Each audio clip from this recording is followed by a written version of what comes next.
मेरी ज़िंदगी का पहला जो पीरियड था जो मुझे मौलाना से नहीं सच्चाई की दरियाफ्त थी मौलाना के ज़रिए।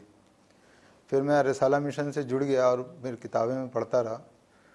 तो मेरे हालात कुछ ज़िंदगी के ऐसे हुए थे कि मेरे अंदर हर इंसान से नफ़रत हो गई थी, यानी कोई इसमें एक्सेप्शन नहीं था, इससे मैं नफ़रत नहीं करता हूँ।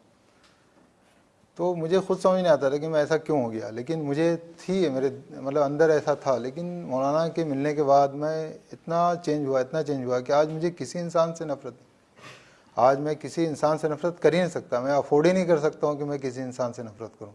Hey there. Subscribe to my channel. And also press this bell icon.